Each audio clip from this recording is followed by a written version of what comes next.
میلاد النبی کیا ہے؟ یعنی 12 ربیع الاول، جسے لوگ 12 وفات بھی کہتے ہیں، اور بہت سے لوگ یہ بھی کہتے ہیں کہ اسی دن آپ صلی اللہ علیہ وسلم کی ولادت ہوئی اور اسی دن آپ صلی اللہ علیہ وسلم وفات پا گئے، لیکن اس بات کا کسی کو بھی صحیح طرح علم نہیں ہے کہ اسی دن آپ صلی اللہ علیہ وسلم وفات پائے تھے۔ لیکن ہاں، میلاد النبی یعنی 12 ربیع الاول، جس میں آپ صلی اللہ علیہ وسلم تشریف لائے، 12 ربیع الاول کو ان کی پیدائش ہوئی۔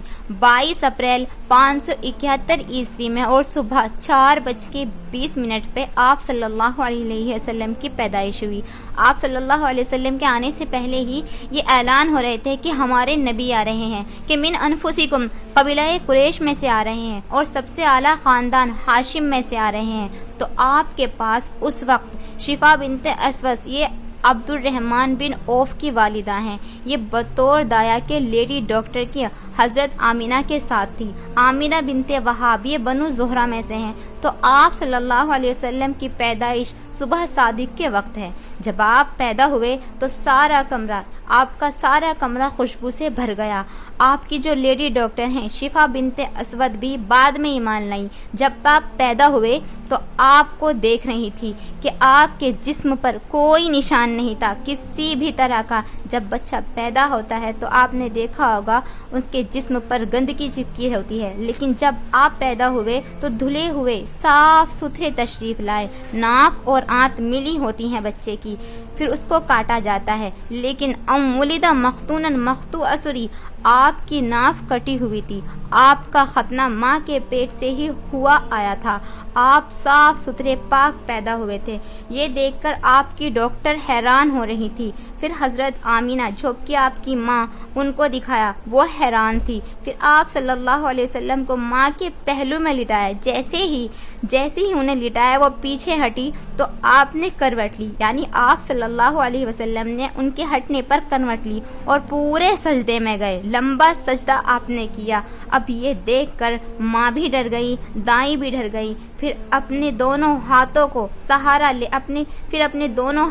سہارا لے کر یوں پوری چھاتی اٹھائی، پھر الٹے ہاتھ کا سہارا لے کر سیدھا ہاتھ اٹھا کر شہادت کی انگلی کو آسمان کی طرف یوں اس طرح بلند کیا تو ایک دم نور ہی نور چاروں طرف نور ہی نور پھیل گیا۔ حضرت آمینہ فرماتی ہیں کہ میں نے ایران کی شام کو ہیرے کے محل دیکھے، وہ ڈر گئی۔ بچے کو اٹھا کر گود میں لیا تو ایک دم سارے کمرے میں ایک دھند بھر گئی، جیسے ہمارے جیسے دھواں ہو جاتا ہے یا جب سردی آتی ہے تو دھند بھر جاتی ہے تو ہمیں 2-3 گز کی دوری کا سامان نظر نہیں آتا، اس طرح دھند بھر گئی، اور قریب میں جو گود میں بچہ تھا وہ بھی نظر نہیں آ رہا تھا۔ پھر دھند میں سے ایک آواز آئی کہ طوفوا بہ مشارق الارض و مغاربہا، کہ اس بچے کو مشرق مغرب شمال جنوب سب جگہ پھرا دو، یا عرف بسمہ و نحدہ و صورتہ، تاکہ ساری کائنات جان لیں ان کی ذات کو، ان کے نام کو، ان کی صفات کو، اور یہ جان لیں کہ یہی ہیں جن کے پیچھے چل کے منزل ملے گی۔ ان کے ہاتھوں میں ہاتھ دیں گے تو اللہ تک پہنچیں گے، ورنہ بھٹک جائیں گے، اور جب بھٹکیں گے تو پھر دنیا بھی برباد اور آخرت بھی برباد۔ وآتہ خلقات، انہیں آدم کے اخلاق دو، وما رفعت شیش، اور شیش کی معافت دو، وسیات نوح، اور نوح کی معافت دو، وخلت ابراہیم، اور ابراہیم کی دوستی دو، وسس اسلام اسماعیل، اسماعیل کی قربانی دو، وفاسات صالح کی قصاحت دو، وحکمت لوط، اور لوط کی حکمت دو، وروا اسحاق کی رضا دو، وبشرا یعقوب کی بشارت دو، جمال یوسف کی خوبصورت حسن و جمال دو، وشدت موسیٰ کا جلال دو، وطاعت یونس کی اطاعت دو، ولانہ داود کی شیریں زبان دو، وقلب ایوب کا دل دو، وعصمت یحییٰ کی پاک دامنی دو، وزہد اور عیسیٰ کا زود دو علیہم الصلوات و تسلیمات و اغم صحف اخلاق النبیین، یعنی تمام نبیوں کے اخلاق اس بچے کو عطا کیے جائیں، ان تمام اخلاق میں اس بچے کو گوتا دیا جائے۔ یہ آواز آئی آسمان سے، یعنی یہ سب کون کہہ رہا ہے؟ یہ سب اللہ کہہ رہا ہے۔ ایک دم بادل چھٹا۔ حضرت آمینہ فرماتی ہے کہ میں نے جب دیکھا تو میرے بچے کا چہرہ 14ویں چاند کی طرح چمک رہا تھا۔ یہ آپ کی آمد ہے۔ کس کی آمد ہے؟ میرے نبی صلی اللہ علیہ وسلم کی آمد ہے۔ یہ میرے نبی کی آمد ہے کہ پورے آسمان میں غلغلہ مچا ہوا تھا۔ ایک سمندر کی مچھلی نے دوسرے سمندر کی مچھلی کو مبارکباد دی، ساری دنیا کے بت زمین پر گر گئے۔ لوگ آگ کی پوجا کرتے تھے اس وقت، تو 1000 سال سے ایران میں آگ کے پجاریوں کا راج تھا، تو 1000 سال سے آگ مسلسل جل رہی تھی۔ اس میں اود کی لکڑی ڈالی جاتی تھی، اگر کی لکڑی ڈالی جاتی تھی، مگر ایک دم سے وہ آگ بجھ گئی۔ ایران کے بادشاہ نوشیروان نے محل بنایا تھا قصر ابیس۔ وہ اتنا مضبوط محل تھا کہ عباسی دور میں ابو ظفر فرمان نصور نے توڑنا چاہا تو توڑ نہیں سکا، اتنی مشکلیں پیش آئی اس کو توڑنے میں۔ لیکن ایک دم اس محل کے 14 بڑے بڑے برج زمین پر گرے۔ تب مکہ میں ایک یہودی آیا ہوا تھا تجارت کے لیے۔ اس نے صبح صبح شور مچایا کہ اوئے سنو، آج کسی قریش کا بیٹا پیدا ہوا ہے کیا؟ تو کہا کہ ہاں فلاں شخص کے بیٹا پیدا ہوا ہے۔ تو پوچھا کیا اس کا باپ زندہ ہے؟ کہ ہاں زندہ ہے۔ کہ نہیں، کوئی ایسا بچہ بتاؤ جو یتیم پیدا ہوا ہو۔ کہا کہ ہاں عبد المطلب کا پوتا پیدا ہوا ہے۔ تو یہودی نے کہا کہ مجھے دکھاؤ۔ تو جب اس نے آپ صلی اللہ علیہ وسلم کو دیکھا تو اس کی نظر آپ کے چہرے پر پڑی۔ پھر اس نے کمر سے کپڑا ہٹا کر دیکھا تو مہر نبوت آپ کی کمر پر۔ یہ دیکھ کر اس کی چھینک نکلی۔ کہا کہ ویل لبنی اسرائیل، ہلاک ہو گئے بنی اسرائیل، رقب خرزت النبوت منہا، آج نبوت اسرائیل کی اولاد سے نکل گئی، بنی اسرائیل سے نکل گئی۔ لقد رختم بہایا معاشرہ قریش، کہ اے قریش تمہیں مبارک ہو، یہ نبوت تمہارے ہی گھر میں آ ٹکی۔ ساری کائنات میں غلغلہ مچ گیا، سمندر کی مچھلیاں مبارکباد دے رہی ہیں۔ ایران کا بادشاہ پریشان ہو گیا، اس کے پجاری نے آ کر کہا کہ آگ بجھ گئی، ادھر 14 برج گر گئے۔ اس نے حیران ہو کر کہا کہ یہ کیسے ہو گیا؟ تو اس نے ہیرا کے بادشاہ کو پیغام بھیجا کہ کوئی آسمانی کتابوں کا عالم بھیجو۔ تو اس نے ہیرا کے عیسائی پادری عبد المسیح کو بھیجا۔ اب وہ آیا، اس نے آ کر ساری بات سنی اور کہا کہ میرے پاس اتنا علم نہیں ہے، لیکن میرا ایک ماموں ہے جو کہ شام میں رہتا ہے، میں اس سے پوچھتا ہوں۔ اب اس کا نام تشدی ہے۔ وہ شام میں پہنچا تو دیکھا کہ وہ اس وقت نشے کی حالت میں تھا۔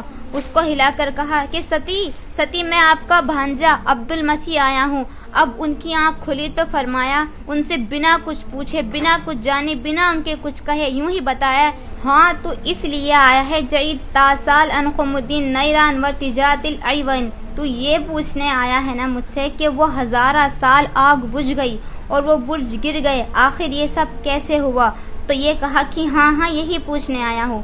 تو کہا کہ اذا وحر صاحب الحرابہ وفواد السماوہ وغادت بحیرۃ الساوہ وقصرت التلاوہ فلیس الشام علیہ استسامہ ولیس فارس العبد المسیح مقامہ، کہ عبد المسیح ایران کے بادشاہ کو پیغام دے دے کہ آخری نبی ظاہر ہو چکے ہیں۔ جب قرآن کی تلاوت ہوگی اور صاحب عصا یعنی لاٹھی، آپ لاٹھی رکھتے تھے، یعنی لاٹھی والے نبی ظاہر ہوں گے تو شام ستی کا نہیں رہے گا اور فارس عبد المسیح کا نہیں رہے گا، اور اس کی امت یعنی کہ ہم ان تمام علاقوں پر جھنڈا گاڑیں گے، اللہ کا جھنڈا گاڑیں گے۔ مطلب یہ سب آپ کی پیدائش پر ہو رہا ہے۔ ابھی کسی کو نہیں پتا آپ کے آنے کا، سب کو یہی پتا ہے کہ ایک یتیم پیدا ہو رہے ہیں، بلکہ عبد المطلب بیت اللہ کا پردہ پکڑ کر رو رہے ہیں، یعنی آپ کے دادا وہ رو رہے ہیں کہ یا اللہ میرا بیٹا تو چلا گیا، اب مجھے تو اس کا بیٹا دے دے تاکہ اس کی نشانی باقی رہے۔ لیکن انہیں کیا خبر اللہ کی ذات کی کہ اللہ آج کسے بھیج رہا ہے، کہ آج کون آ رہے ہیں؟ اللہ کے محبوب ترین ہستی تشریف لا رہے ہیں، سبب کائنات آ رہے ہیں، وجہ کائنات آ رہے ہیں، جن کا نام اللہ خود رکھے گا۔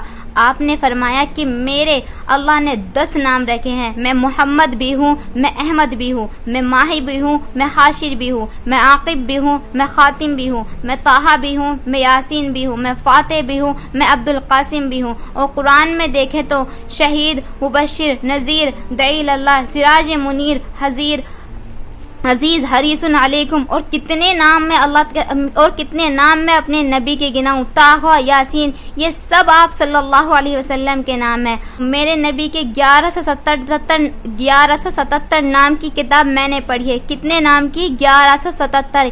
یہ تو وہ نام ہے جو علماؤں نے جمع کیے ہیں مختلف جگہوں سے، پرانی کتابوں سے۔ میرے نبی کے لیے تو 1177 بھی تھوڑے ہیں۔ دیکھیے جن کی صفات کی کوئی حد ہی نہ ہو، ان کے لیے 1177 کیا 11 لاکھ نام بھی کم ہے۔ تو من انفسکم یعنی پیدائش، ابھی تو صرف آپ کی پیدائش کی بات ہو رہی ہے، میں آپ صلی اللہ علیہ وسلم کی پیدائش کے بارے میں ہی بتا رہی ہوں۔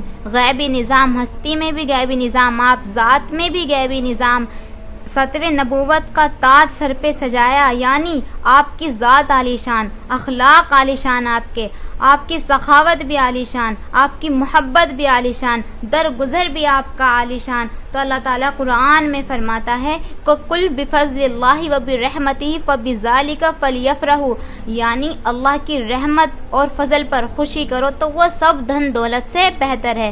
اب لوگ یہ سوچ رہے ہوں گے کہ اللہ کے رسول ہمارے لیے نعمت یا رحمت کیسے ہو سکتے ہیں؟ تو اللہ تعالیٰ قرآن میں یہ بھی فرماتا ہے وَمَا أَرْسَلْنَاكَ إِلَّا رَحْمَةً لِلْعَالَمِينَ، کہ میرے آقا تو سارے جہاں کے لیے رحمت ہے۔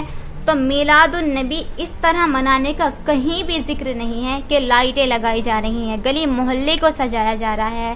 آپ صلی اللہ علیہ وسلم کی پیدائش کی خوشی میں رات بھر لڑکے بائکوں پر سوار مزے کر رہے ہیں، ڈی جے گانے بجا رہے ہیں۔ اس طرح خوشی کون مناتا ہے بھلا؟ یہ سب چیزیں تو خرافات ہیں۔ اس طرح تو ساری نمازیں ضائع ہوتی ہیں۔ میلاد اس طرح مناؤ، اگر منانے کی خوشی ہی ہے تو مسجدوں میں اکٹھے ہو کر آپ صلی اللہ علیہ وسلم کی تعریفیں بیان کریں، تقریریں پڑھی جائیں، نعتیں پڑھی جائیں، ان کی خوبیوں کا ذکر کریں، ان کی ولادت کو یاد کریں، ان پر درودیں بھیجیں۔